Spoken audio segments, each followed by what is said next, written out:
My hands shook as I pulled into the driveway after my 12-hour shift at the hospital. Emma sat on the porch steps, drenched, her backpack beside her in a puddle. 5 hours. My 11-year-old had waited 5 hours in the rain. I rushed to her, but the front door opened. My mother stood there, my brother Brian and his wife Linda behind her. Margaret's face was stone cold. "We have all decided you and your mom don't live here anymore," she said. Our belongings sat in trash bags on the lawn. I didn't shout. I took Emma's hand. Understood. The rain had finally stopped, but Emma's teeth still chattered as I wrapped her in my jacket and guided her toward my car. My heart pounded so hard I thought it might break through my chest, but I forced myself to stay calm. Emma needed me to be strong right now. Even though I wanted to scream at my mother, demand answers, beg for mercy. But I knew that was exactly what they wanted. They wanted me to lose control, to give them ammunition to use against me later. I loaded the soaking trash bags into my trunk, while Emma sat shivering in the passenger seat. Everything I owned, everything my daughter owned, crammed into garbage bags like we were trash being put out on the curb. I looked back at the house where I grew up, the house where my father died 3 years ago, the house my mother promised would always be my home. Brian stood in the window watching us leave, not even having the decency to look ashamed. Linda smirked beside him. I drove to the first motel I could find, a rundown place off Highway 40, with a flickering neon sign that read vacancies. The clerk barely looked up, as I paid for one night with my credit card, praying it wouldn't be declined. The room smelled like cigarette smoke and bleach. There was one double bed with a floral bedspread that had seen better days, a television bolted to the dresser, and a bathroom with tiles missing from the shower wall. "Mom, why did Grandma do that?" Emma asked as I helped her out of her wet clothes. Her lips were still blue from the cold. "I don't know, sweetheart," I said, turning on the shower and testing the water temperature. "But we're going to be okay. I promise you, we're going to be okay." While Emma showered, I sat on the edge of the bed and finally let myself process what had just happened. My own mother had locked my child out of the house for 5 hours in the rain. Not just locked her out, but changed the locks, specifically so Emma's key wouldn't work. This wasn't a spontaneous decision, this was planned. I pulled out my phone and called Margaret. She answered on the third ring. "What do you want, Amelia?" "I want to know why you did that to Emma. She's your granddaughter." "She was out there for 5 hours, Mom. 5 hours in the rain. This house is in my name. I decide who lives here." Her voice was cold, clinical, like she was discussing the weather. "That doesn't explain why you'd do this to a child." Jason helped me see the truth. "You're an unfit mother, Amelia. The divorce proved that. You disrupted this entire family with your selfishness." My blood ran cold. "Jason? What does my ex-husband have to do with this? He's been visiting me every week for the past 6 months. He's shown me how unstable you are, how you're damaging Emma with your erratic behavior. He's trying to protect his daughter from you." I felt like I'd been punched in the stomach. "Mom, Jason cheated on me. He lied to me for years. He's manipulative and controlling. Why would you believe anything he says? Because he makes sense." Brian agrees with me. So does Linda. We've all discussed this extensively. You need help, Amelia, and until you get it, you're not welcome in this house. What about Emma? Where is she supposed to live? That's exactly the point. You can't provide a stable home for her. Jason can. She paused. You should check your email. His attorney has sent you something important. She hung up. My hands trembled as I opened my email. There it was, sent 2 hours ago, an official notice from Jason's attorney. Emergency custody hearing scheduled for next Friday. 6 days from now. The petition claimed I was unstable, homeless, unable to provide appropriate care for Emma. It included photos of Emma sitting outside in the rain, the motel receipt from tonight that somehow they already had access to, and written statements from Margaret and Brian describing my allegedly erratic behavior. Jason was seeking full custody with supervised visitation, only for me. I read through the thick packet of documents. They'd been preparing this for months. Every visit Jason made to Margaret's house, every conversation, every piece of manufactured evidence. It was all leading to this moment. The lockout wasn't cruelty for cruelty's sake. It was strategic. They created a crisis to prove I couldn't provide stable housing. Emma came out of the bathroom wrapped in a towel, her long brown hair dripping. "Mom, I don't have any clean clothes." I dug through the trash bags until I found one of her shirts, and a pair of sweatpants, both damp but wearable. "Here, baby. Put these on and get into bed. You need to rest." As she changed, I made a decision. I had 6 days to find an apartment, hire an attorney, and prove I was capable of taking care of my daughter. 6 days to undo months of their planning. It seemed impossible, but I had no choice. I would not let them take Emma from me. That night, I lay awake in the motel bed, with Emma curled against my side, her breathing finally steady and calm. I stared at the water, stained ceiling, and made myself a promise. I would fight for my daughter with everything I had. They thought they could break me by taking away my home. They had no idea how strong a mother's love could be. The next morning, I called my college friend Rachel before Emma woke up. Rachel and I had been roommates at nursing school 15 years ago, and she'd stood by me through the divorce when everyone else seemed to drift away. "Rachel, I need help," I said, and then told her everything. 2 hours later, Rachel met me at a coffee shop while Emma was in school. She hugged me tight and said, "I'll sign a lease. We'll find you an apartment today." We spent the afternoon looking at rentals. Most were out of my price range or required too much up front, but finally, we found a small 2-bedroom apartment in a decent neighborhood. The landlord agreed to let Rachel sign, and I used my entire savings for the first month's rent, last month's rent, and security deposit. I had $400 left in my checking account. "Thank you," I told Rachel as we signed the paperwork. "I don't know how I'll ever repay you." "You'd do the same for me," she said. "Now, let's find you a lawyer." Rachel recommended a family attorney she knew through her church, a woman named Miss Anderson, who had a reputation for being tough in custody cases. I met with Miss Anderson that evening after picking Emma up from school. Miss Anderson reviewed the custody petition with a serious expression. She was in her 50s, with short gray hair and sharp blue eyes that missed nothing. "This is clearly orchestrated," she said. "But the problem is, they've built a compelling case on paper. You're going to need character witnesses, proof of stable employment and housing, and we need to demonstrate that Jason's claims are false." "I have the apartment now," I said. "And I've been a nurse at County General for 8 years. My record is spotless." "Good. That's what we'll build on. The hearing is Friday. That gives us 5 days to prepare." She paused. "My retainer is $3,000. My stomach dropped. I had $400. "I can pay you $200 now and the rest after my next paycheck," I said, knowing my paycheck was only $1,200, and I still needed to pay for groceries, gas, and utilities. Miss Anderson looked at me for a long moment, then nodded. "We'll work it out. This case is too important." The next 2 days passed in a blur. I moved what little we had into the new apartment. Emma seemed to brighten a little, excited about having her own room again. I enrolled her in the school near our new place. Miss Anderson gathered character references from my coworkers and my supervisor at the hospital. Everything seemed to be coming together. Then, on Wednesday morning, 3 days before the hearing, I was called into the hospital administrator's office. "Amelia, please sit down," Mr. Peterson said. He was a thin man in his 60s, who I'd worked with for years. He looked uncomfortable.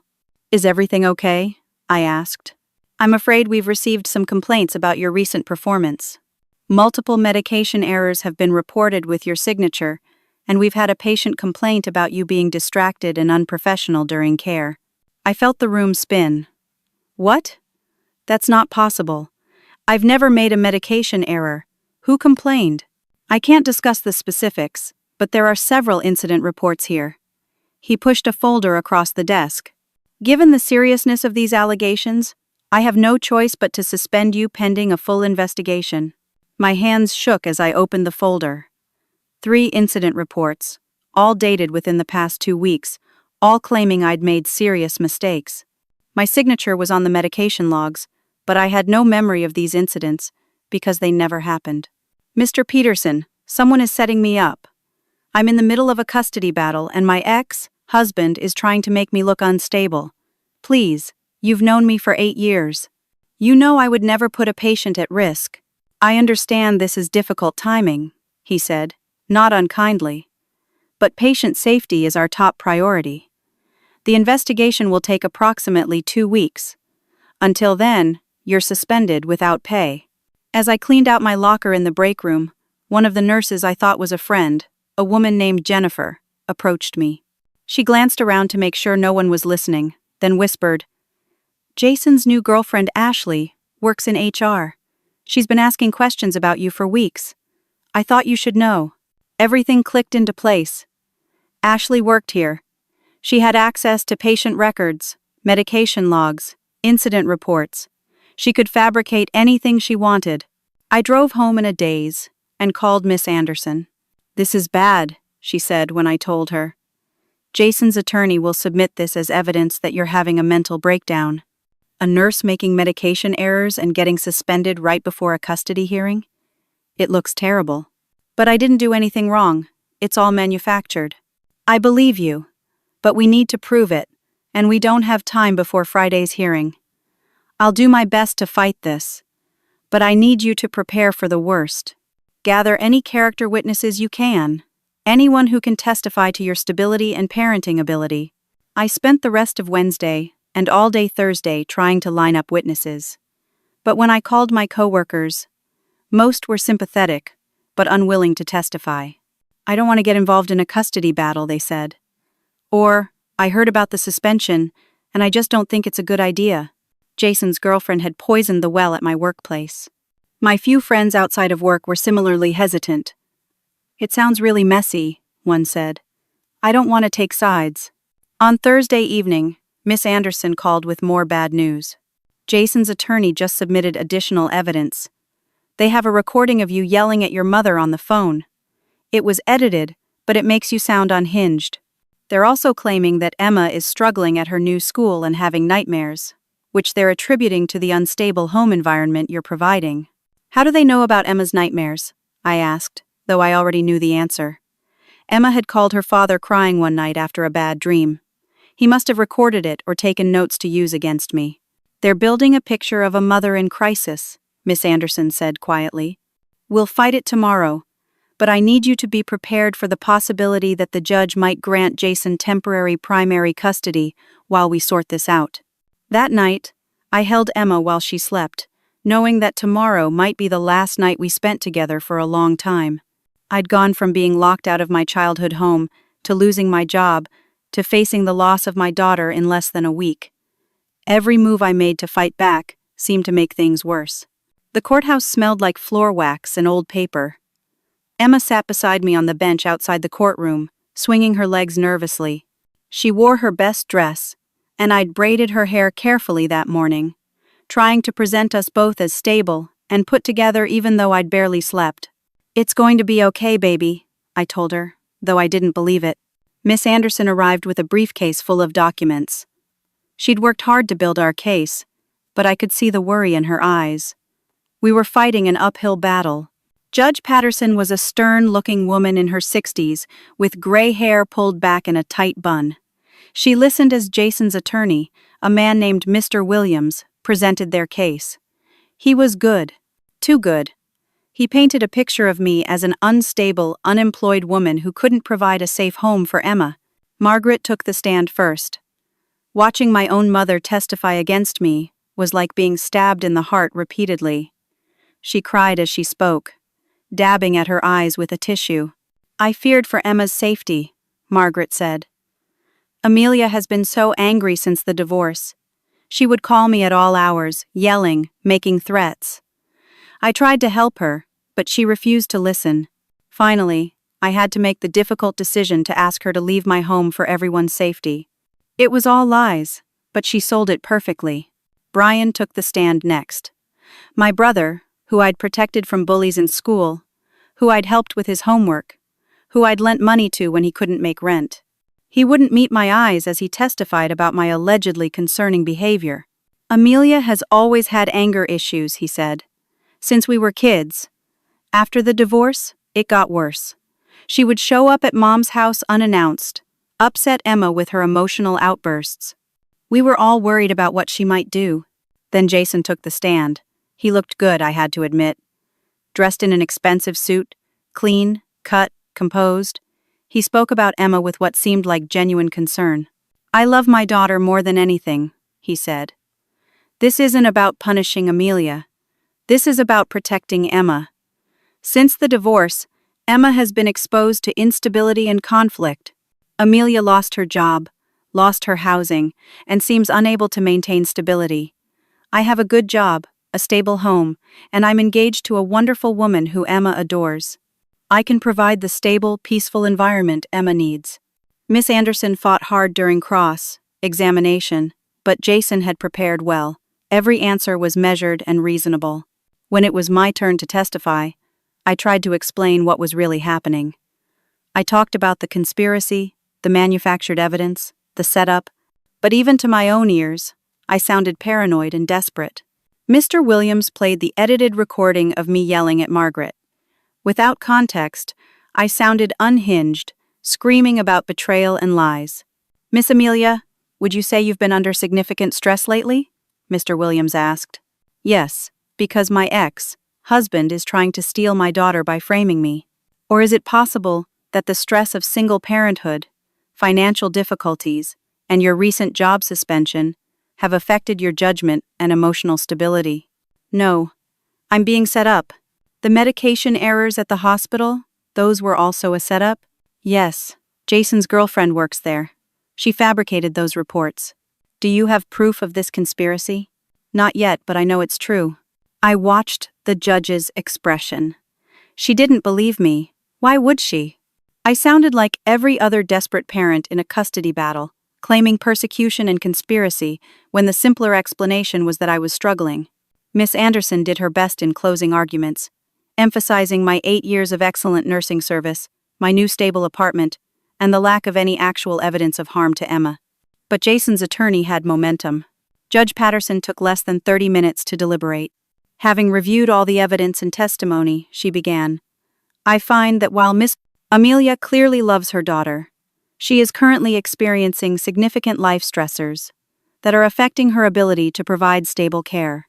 The job suspension, housing instability, and concerning behavioral patterns suggest a parent in crisis. My heart stopped. In the best interests of the child, I am granting primary physical custody to Mr. Jason, effective immediately.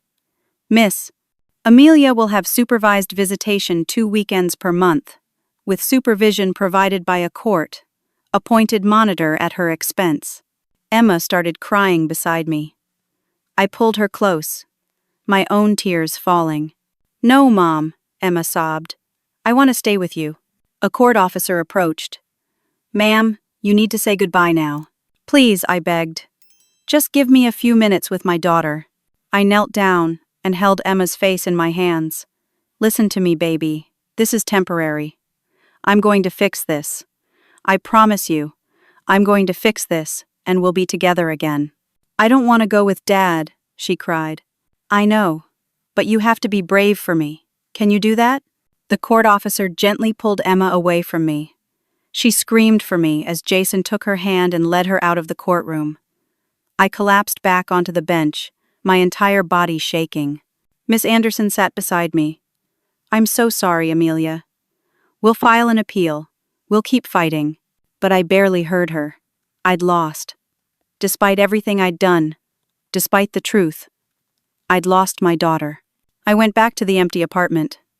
Emma's backpack sat on her bed, her stuffed animals lined up on the shelf. The silence was crushing.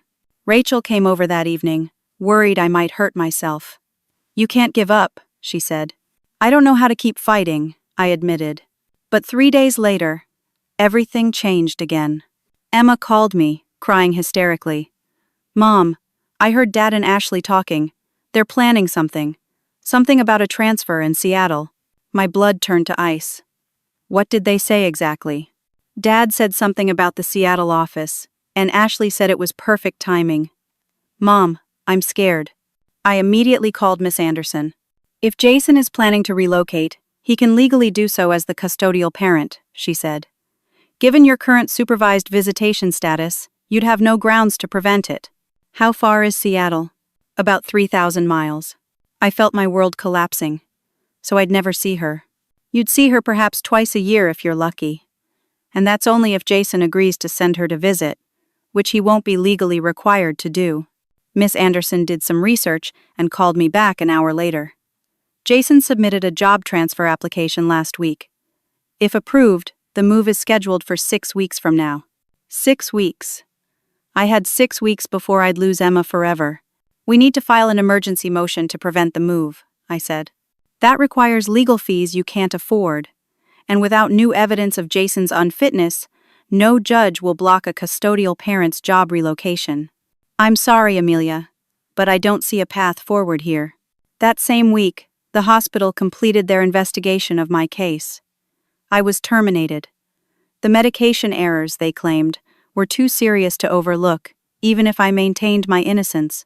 I was now unemployed, had supervised, visitation, only status with my daughter, and was about to lose Emma to a country move. I'd hit rock bottom. I sat in my apartment that night, staring at Emma's empty room, and realized I had nothing left. No job, no family support, no leverage, no power. Jason had won completely. The days blurred together after I lost my job. I sent out resume after resume, but with a termination on my record and no good reference from County General, no hospital would hire me. I was running out of money fast. Rachel had to lend me $800 just to cover rent. I was allowed to see Emma one Saturday afternoon at a supervised visitation center.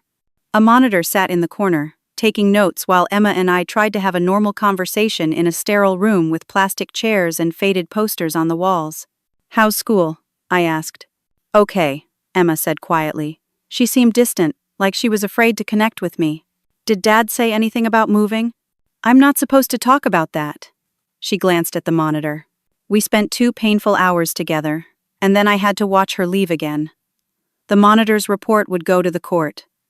Every word, every gesture, analyzed for signs of my unfitness.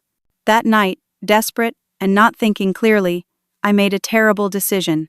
I drove to County General and waited in the parking lot until I saw Ashley leaving her shift.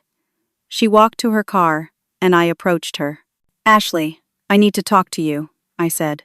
She turned, and I saw the cold calculation in her eyes. "You shouldn't be here, Amelia. You fabricated those medication errors. You know you did. I'm losing my daughter because of your lies. Please, just tell the truth." "I don't know what you're talking about." She pulled out her phone. "You need to leave. Just admit it. Please. I'm begging you." My voice rose. "You're destroying my life for a man who will eventually do the same thing to you that he did to me." "Stop threatening me," Ashley said loudly, making sure anyone nearby could hear. "Someone help." I realized too late what was happening. She was recording me with her phone. A security guard approached, and Ashley played the victim perfectly. "This woman is harassing me. She showed up at my workplace and started threatening me." "I wasn't threatening her," I tried to explain. "I just wanted to talk." The security guard escorted me off the property. I drove home shaking, knowing I'd just made everything worse. The next day, a process server showed up at my apartment. Ashley had filed for a restraining order, claiming I'd threatened physical violence in the parking lot. The hearing was scheduled for later that week. Miss Anderson called me, her voice heavy with disappointment. "Amelia, what were you thinking?" I wasn't thinking. I was desperate. That desperation just cost you everything. If this restraining order is granted, Jason will use it to terminate your visitation completely. You'll have proven exactly what he's been claiming all along, that you're unstable and dangerous. The restraining order hearing was brief. Ashley had video footage of me in the parking lot. The audio didn't capture what I'd actually said, but my body language looked aggressive, animated, desperate. Ashley testified tearfully that I'd told her I'd make her pay for what she'd done. I never said that, but it was her word against mine, and she had video evidence. The restraining order was granted. I had to stay 500 feet away from Ashley at all times. Within hours, Jason's attorney filed an emergency motion to suspend all my visitation privileges, including supervised visits. The argument was simple. My increasingly erratic and threatening behavior posed a danger to Emma. Judge Patterson held another emergency hearing. She looked at me with something like pity, mixed with disgust. "Miss Amelia, your behavior has shown a pattern of extremely poor judgment. First the job suspension, then the confrontation with Miss Ashley, now a restraining order. I have no choice but to suspend all visitation pending a psychological evaluation. Please, Your Honor," I begged. "I made a mistake, but I'm not dangerous. I just want to see my daughter. You'll undergo a court-ordered psychological evaluation.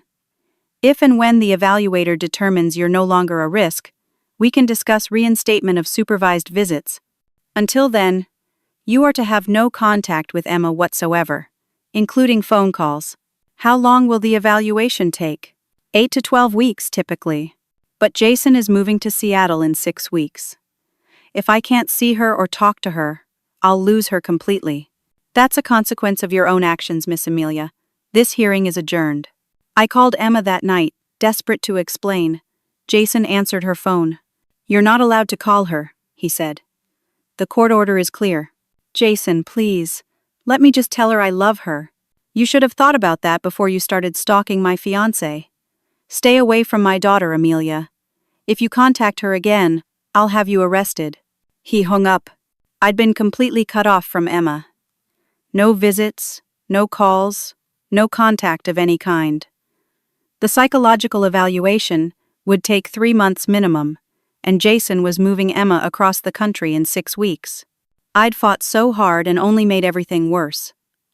Every solution I tried backfired catastrophically.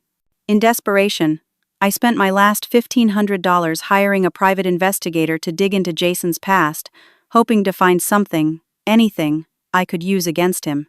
The investigator, a former police officer named Mr. Torres, took my money and promised results within a week. A week later, he called. "I'm sorry, Miss Amelia. I couldn't find anything useful. Jason's record is clean.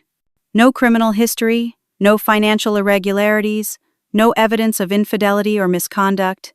He's either very clean or very good at covering his tracks. $1,500 gone. Money I needed for rent and food. Money Rachel would have to cover for me again. I couldn't pay rent that month. Rachel paid it. I couldn't afford groceries. Rachel brought me food. The court-ordered therapist, Dr. Sarah Brooks, met with me twice a week. I tried to explain what was happening, but even to my own ears, I sounded paranoid and delusional. Conspiracy theories about my ex, husband, and his girlfriend framing me. Claims that my own mother had betrayed me for money. None of it sounded believable. After 4 sessions, Dr. Brooks filed her preliminary report with the court. Miss Anderson called to tell me. The report notes significant anxiety and depressive symptoms. She's recommended continued therapy and a full psychiatric evaluation before considering visitation reinstatement. So it'll be even longer before I can see Emma? Probably 3 to 4 months total. Jason will be in Seattle with Emma by then. I'll never get her back. That night, I sat alone in my apartment, completely defeated. I'd lost my home, my job, my family, my dignity, and my daughter. I had no money, no prospects, and no hope. I thought about giving up entirely. Let Jason have Emma. Let him move to Seattle. Maybe Emma would be better off without a mother who kept making everything worse. But then I thought about Emma's face the last time I saw her. The fear and confusion in her eyes. I thought about her sitting on that porch in the rain for 5 hours, waiting for me. I thought about her begging not to go with her father. I couldn't give up. Even if it seemed hopeless, even if every move I made backfired, I had to keep fighting. Because that's what mothers do. 2 weeks into my exile from Emma's life, I found myself going through old boxes I'd brought from Margaret's house, looking for anything that might help my case.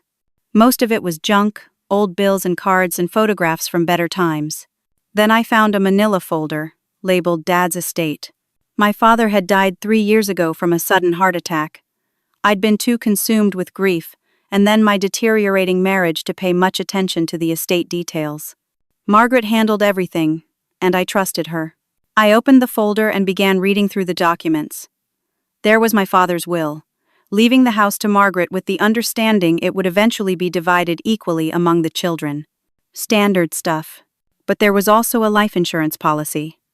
$300,000 to be split equally among his 3 children. $100,000 each for me, Brian, and my younger sister who died in childhood. I frowned. Margaret told me the life insurance company refused to pay out. Something about a technicality with the policy. I'd been so devastated by losing my father that I hadn't pushed the issue. But tucked in the back of the folder was an old bank statement, yellowed and creased, that must have fallen out of something else. It showed a deposit into an account belonging to Margaret and Brian jointly. The amount: $200,000. The date: 3 months after my father's death. My hands started shaking. I pulled out my laptop and started searching through the rest of the documents more carefully. There it was. A beneficiary change form for the life insurance policy, supposedly signed by my father 2 months before his death. It changed the beneficiaries from children equally to spouse and son only, cutting me out entirely. But something was wrong with the signature. I pulled out other documents my father had signed, letters and cards he'd sent me over the years. His signature was always strong and confident, with a distinctive loop on the initial letter of his last name. This signature was shaky, uncertain, and the loop was missing. It didn't look like his handwriting at all. I remembered. My father had already been showing signs of cognitive decline when this was supposedly signed. Early, onset dementia, the doctors said. He'd been confused and forgetful those last few months. Who had witnessed the signature change? I checked the document. Jason Miller, my ex-husband, had witnessed a document that cut me out of my own father's life insurance policy. This was 2 years before we got divorced, when I still trusted him completely. Why would Jason have been involved in my family's estate planning at all? I called Miss Anderson immediately. "This looks like fraud," she said, after I sent her photos of the documents. "If your father's signature was forged, this is a criminal matter." She referred me to an estate attorney named Mr. Harrison. I met with him the next day, bringing every document I had. Mr. Harrison was in his 70s, a grandfatherly man with kind eyes and a sharp legal mind. He studied the documents for nearly an hour. "This signature is suspicious," he finally said.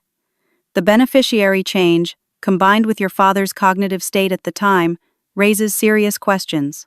And your ex-husband witnessing it is highly irregular. Can we do anything about it? I'll request the full estate file from your mother's attorney.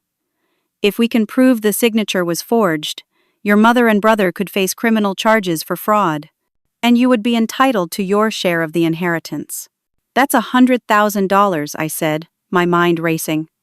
"Plus interest. And if the house was purchased with proceeds from my stolen inheritance, you could have a claim to partial ownership of the house," Mr. Harrison confirmed. "This would explain why they wanted you out so desperately. If you started asking questions about the estate, the whole scheme could unravel." For the first time in weeks, I felt something other than despair.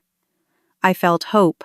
Over the next few days, Mr. Harrison obtained the full estate file. The evidence of fraud was compelling. The signature appeared to be traced from another document. The notary who supposedly witnessed it had no record of the transaction. Jason's involvement suggested conspiracy.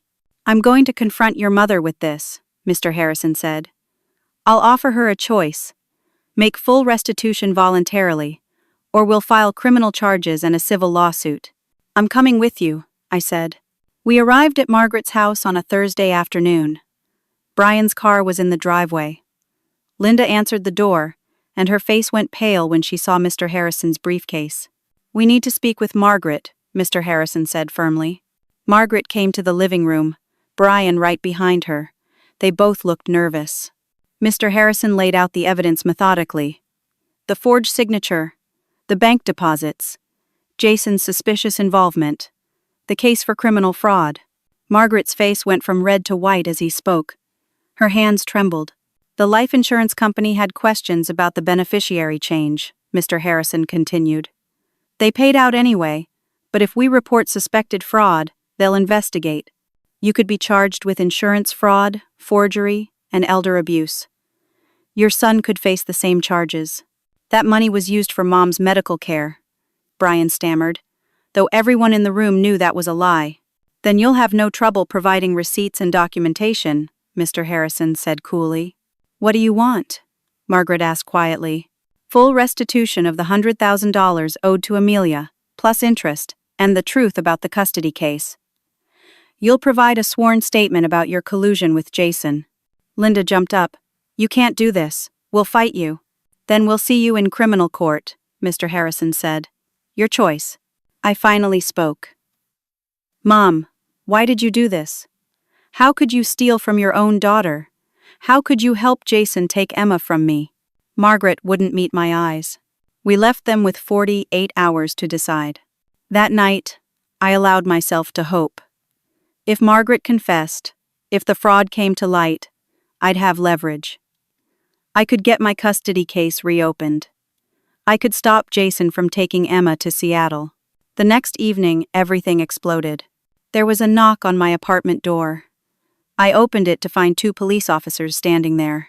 Amelia? You're under arrest for assault and stalking. What? No, there must be a mistake. They read me my rights and put me in handcuffs. Ashley had filed criminal charges, not just a civil restraining order. She claimed I'd violated the restraining order by making threatening contact. There was a witness who claimed they'd seen me near Ashley's home.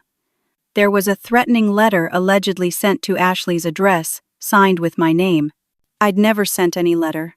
I'd never gone near Ashley's home. But someone had, and they'd used my name. I spent that night in jail, in a cold cell, with fluorescent lights that never turned off. At my arraignment the next morning, bail was set at $10,000. I couldn't afford it. Rachel scrambled to get a bail bondsman, which cost her $1,000 she didn't have. When I was finally released, Miss Anderson was waiting. Jason found out about the estate investigation, she said. This is retaliation. He's framing you for criminal activity. But I didn't do anything. I know. But you're facing actual jail time now, Amelia. If convicted, you'll lose any chance at custody forever. Even if you're acquitted, the trial won't happen for months. By then, Emma will be in Seattle, and the case will be moot. I sat in Rachel's car, feeling the walls close in from every direction. Every time I fought back, Jason hit harder. Every solution created a worse problem. I was trapped in a nightmare with no way out. What do I do? I asked. We prepare for trial and hope for the best, Miss Anderson said. That's all we can do. But I knew the truth. Jason had won. He'd systematically destroyed my life, my reputation, and my relationship with my daughter. And now he was going to send me to prison to make sure I never came back. The criminal trial was scheduled for 6 weeks out. The custody case was frozen until the criminal matter was resolved, and Jason's move to Seattle was happening in 3 weeks. I was running out of time and options. I attended my mandated therapy sessions with Dr. Brooks twice a week. The sessions were supposed to evaluate my mental fitness, but I was so defeated and exhausted that I probably seemed exactly as unstable as everyone claimed I was. Tell me what you're feeling right now, Dr. Brooks said during one session. Like giving up, I admitted. Every time I fight back, it gets worse. Maybe I should just let Emma go. Maybe she'd be better off without me. Do you really believe that? I don't know what I believe anymore. I miss my daughter so much it physically hurts. But what kind of mother am I if I keep putting her through this? She's watched me lose everything. She's seen me dragged through court, arrested, humiliated. Maybe the kindest thing I could do is step away and let her have a stable life with her father. Dr. Brooks was quiet for a long moment. Then she said something unexpected. I need to tell you something outside my normal role as your evaluator. I looked up, surprised. I've been a therapist for 23 years. I've worked with many families going through custody disputes. I've seen parental alienation cases before. She paused. What's happening to you is a textbook case of systematic alienation and manipulation. What do you mean? Jason didn't just want custody. He wanted to destroy you completely. He's been orchestrating this for over a year, probably longer. The collusion with your mother, the job sabotage, the false criminal charges. This isn't normal custody conflict. This is abuse. But how do I prove it? That's where I may be able to help you. Against protocol, I've been documenting everything. Not just your sessions, but Emma's. Emma's been seeing you too? Yes. Court ordered evaluation for her as well. And Amelia, your daughter is showing clear signs of fear-based compliance. She's been coached on what to say about you. She's terrified of disappointing her father. In our private sessions, when she feels safe, she talks about missing you constantly. She says she's scared of Jason and Ashley. Can you testify to that? I could lose my license for this. But yes, I can provide documentation that Emma is being manipulated and that the custody ruling was based on manufactured evidence. For the first time in months, I felt a spark of real hope. This could change everything. It could. But we need to file this before Jason leaves for Seattle. Once he's gone, jurisdiction becomes complicated. I called Miss Anderson immediately. She was cautious but intrigued. If Dr. Brooks is willing to testify, we can file an emergency motion to reconsider custody based on new evidence. But Amelia, this is risky. If Jason finds out what we're planning, he'll accelerate the move. We need to act fast. How fast? I'll prepare the motion tonight. We'll file tomorrow and request an emergency hearing. That night, I barely slept. This was my last chance. If it failed, Emma would be in Seattle within 2 weeks and I'd never get her back. The next morning, I woke to my phone ringing. It was an unknown Seattle number. Hello? Mom? Emma's voice, small and scared. Emma. Baby, are you okay? We're in Seattle. Dad said we're not going back. I'm scared, Mom. I don't know where we are. My heart stopped. What do you mean you're in Seattle? The move wasn't supposed to happen yet. Dad said we had to leave early. Something about a family emergency. But Mom, I heard him on the phone. He said something about you trying to take me away again. He said we have to disappear before you can file anything. Emma, listen to me. Stay calm. Can you tell me your address? I don't know. It's some apartment building. Everything looks the same. Can you look for mail or paperwork with an address? Hold on. I heard rustling. I found a piece of mail. It says 4521 Maple Grove Drive. Apartment 3, 14, Seattle, Washington 98108. I wrote it down frantically. Thank you, baby. You're so brave. Mom, I want to come home. I know. I'm going to fix this. I promise. Jason's voice suddenly came through the phone. Emma, who are you talking to? Nobody, Daddy. I was just... The line went dead. I immediately called Miss Anderson, my hands shaking so badly I could barely dial. Jason took Emma to Seattle early. He must have found out we were filing the motion. What do I do? This is parental kidnapping, Miss Anderson said. He violated the court order by leaving the jurisdiction without permission. I'll file an emergency motion for Emma's return immediately. But Seattle is 3,000 miles away. I know. We'll get a court order, but... State enforcement takes time. It could be weeks before local law enforcement in Seattle can execute the warrant. I don't have weeks. Rachel, who'd been listening, grabbed my arm. Then go to Seattle. Go get her. If I take Emma without a court order, I'll be charged with kidnapping, I said. You're already being charged with crimes you didn't commit, Rachel pointed out. At some point, you have to decide what matters more. Following a broken system or saving your daughter. She was right. I'd played by the rules, fought through the courts, trusted the system, and I'd lost everything because Jason didn't play by any rules. If I go to Seattle and take Emma, I could go to prison. If you don't go, you'll lose her forever, Rachel said. What do you have left to lose? I thought about Emma's voice on the phone, scared and alone in a strange city. I thought about her waiting in the rain for 5 hours, while my mother watched from inside. I thought about every moment of this nightmare. Rachel was right. I had nothing left to lose except Emma. Book me a flight to Seattle, I said. I'm going to get my daughter. Miss Anderson shook her head. Amelia, I can't advise you to do this. You'll be breaking the law.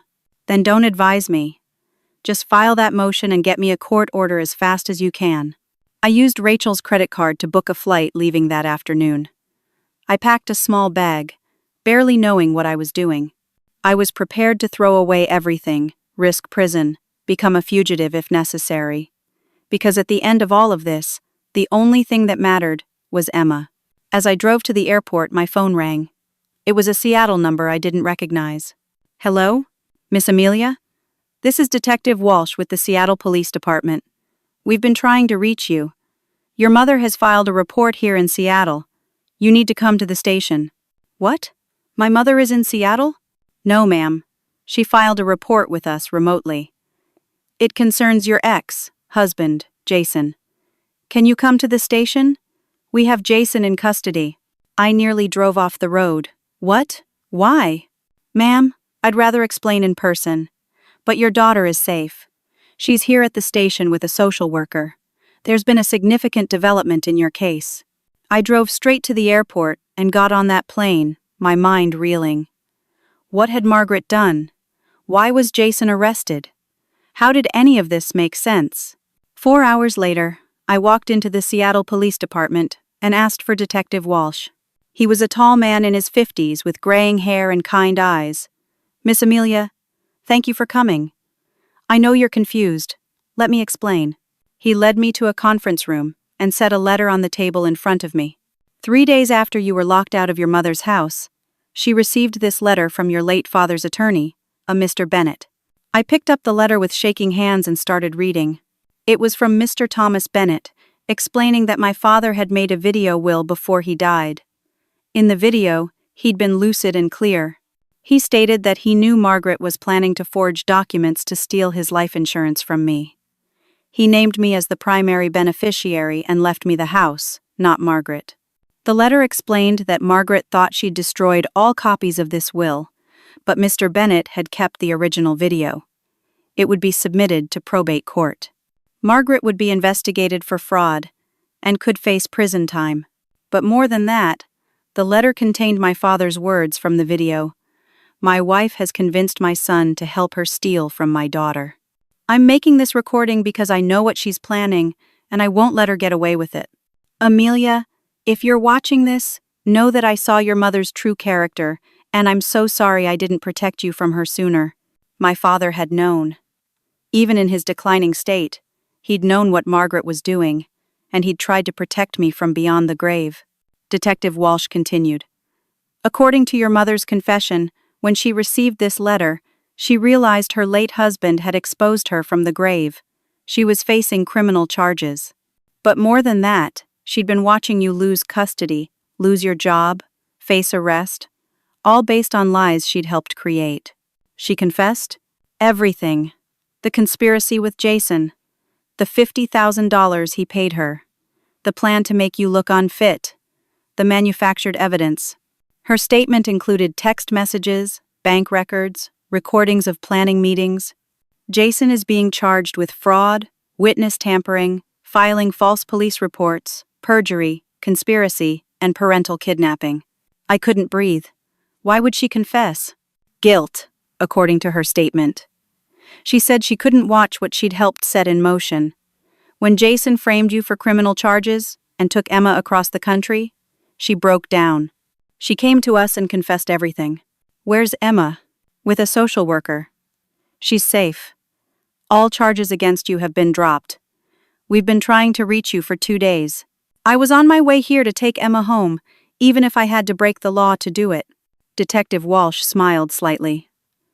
Well, you don't have to break any laws now. Let me take you to your daughter. They led me down a hallway to a small room with comfortable chairs and children's toys scattered around. Emma sat on a couch, and when she saw me, she jumped up and ran into my arms. We held each other and cried for what felt like hours. The social worker quietly left us alone. I thought I'd never see you again, Emma sobbed into my shoulder.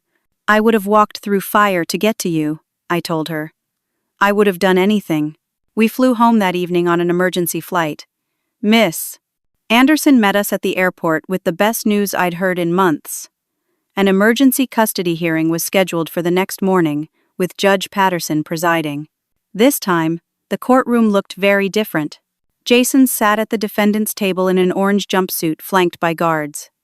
His attorney looked defeated. Margaret sat in the gallery crying quietly. Brian was beside her, his face pale. "Miss." Anderson had prepared a binder of evidence so thick it barely fit in her briefcase. Judge Patterson reviewed the confession statement, the bank records, the text messages, the recordings. Her face grew more and more stern as she read. "This is one of the most egregious cases of parental alienation and systematic fraud I have ever seen in my 20 years on the bench," she said finally. She looked at Jason with unconcealed disgust. "Mr. Jason, you orchestrated a conspiracy to defraud the court, destroy a mother's relationship with her child, and frame an innocent woman for crimes she didn't commit. You will face criminal prosecution to the fullest extent of the law." She turned to Margaret. "Mrs. Margaret, you betrayed your own daughter and endangered your granddaughter for money. You will also face appropriate charges." Then she looked at me with something like compassion. "Miss Amelia, I owe you an apology. This court failed you. I failed you. You were telling the truth all along, and I didn't listen. I'm deeply sorry." "Thank you, Your Honor," I managed to say through my tears. "I am immediately restoring full custody to Miss Amelia, effective now. Mr. Jason will have no visitation rights pending the outcome of his criminal trial. A restraining order is issued, preventing him from contacting Emma or Miss Amelia." The gavel came down, and it was over. Emma and I went home together that day to our small apartment, and for the first time in months, we both slept peacefully. The next few weeks brought more justice. The estate case was resolved in my favor. I received my $100,000 inheritance plus interest. The house was legally determined to be partially mine, but I didn't want it. Too many bad memories. Margaret, Brian, and Linda had to vacate. I sold my share and used the money to buy a small house in a good school district for Emma and me. Margaret was facing felony fraud charges, but the prosecution offered her a deal. If she paid full restitution and performed 500 hours of community service, she'd get a suspended sentence. She agreed. We never spoke again. I told her through our attorneys that while I wouldn't pursue maximum prosecution, I also could not forgive what she'd done. "You locked my daughter outside in the rain for 5 hours, I said in my written statement.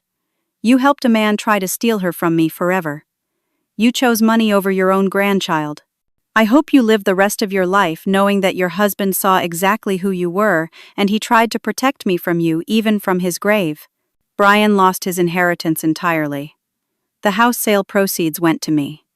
He and Linda moved to a small apartment across town. Brian tried to apologize once, but I wasn't ready to hear it. Maybe someday. Not yet. The hospital reopened my case when the fraud came to light. They discovered Ashley had indeed fabricated the medication errors and patient complaints. I was offered my job back with full back pay and a written apology from the administration. I declined. I'd already accepted a better position at a different hospital, one with better hours and higher pay. Ashley was fired and faced criminal charges for fraud and filing false police reports. Last I heard, she was looking at serious jail time. Jason's criminal trial was set for 6 months out. He was facing years in prison. His attorney tried to negotiate a plea deal, but the prosecutor refused. The evidence was too overwhelming, and the crime too calculated. Rachel remained my best friend. I paid her back every penny she'd lent me, plus interest, plus a bonus for saving my life when I had nowhere else to turn. Several months after everything ended, Emma and I sat in our new kitchen baking cookies together. She'd been going to therapy twice a week and was slowly healing from the trauma. She had nightmares sometimes, but they were getting less frequent. "Mom, do you think Grandma misses us?" Emma asked, rolling out cookie dough. "Probably," I said honestly. "But she made choices that have consequences. Do you think you'll ever talk to her again?" "I don't know, sweetheart. Maybe someday. But not now. What she did hurt us too badly." Emma nodded, quiet for a moment. Then she said, "I'm glad we have each other." "Me too, baby. Me too." I looked at my daughter, healthy and safe, rolling cookie dough in our kitchen in our home, and I realized something profound. We'd won. Not just the custody case, or the criminal case, or the estate case. We'd won our lives back. All those months, I'd felt powerless. Every move I made seemed to backfire. Every solution created a worse problem. I'd lost my home, my job, my family, my dignity. I'd been arrested, humiliated, defeated. But I'd never stopped fighting. Even when fighting seemed useless, even when everyone told me to give up, I kept going. Because that's what mothers do. You can take everything from us, except our love for our children, and that love will walk through any fire, face any danger, endure any suffering. I learned that staying calm in crisis isn't weakness. When Margaret delivered that cruel message on the porch and I said, "Understood," I wasn't giving up. I was choosing not to give them the reaction they wanted. I was protecting Emma from seeing me completely broken. That moment of composure gave me the strength to keep fighting when everything fell apart.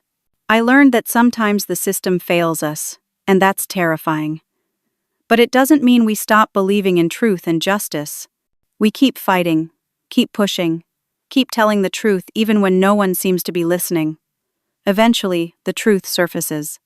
My father knew his wife's character and protected me even after death. Margaret's conscience couldn't bear the weight of what she'd enabled.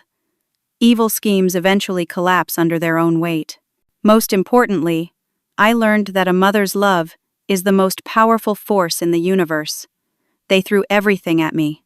Homelessness, unemployment, false arrests, restraining orders, custody loss, criminal charges. They thought they could break me, but they didn't understand that you cannot break a mother's determination to save her child.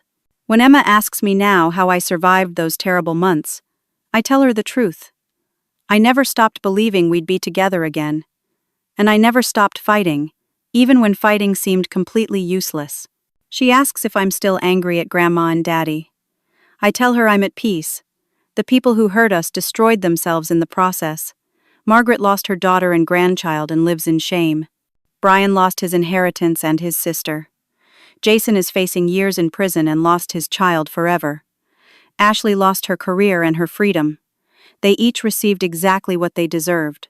But Emma and me, we have each other. We have our little house with the yellow front door and the garden in the back. We have healing and hope and a whole future ahead of us. We have movie nights and cookie baking and homework help and goodnight hugs. We have the ordinary, beautiful life they tried to take from us. We won. Now, I want to ask you something. Have you ever felt like the whole world was against you? Like every door was closing and every person you trusted had betrayed you? How did you keep going? What gave you the strength to fight when everything seemed hopeless? I'd love to hear your stories in the comments below. If this story touched your heart or reminded you to never give up on the people you love, please hit that like button.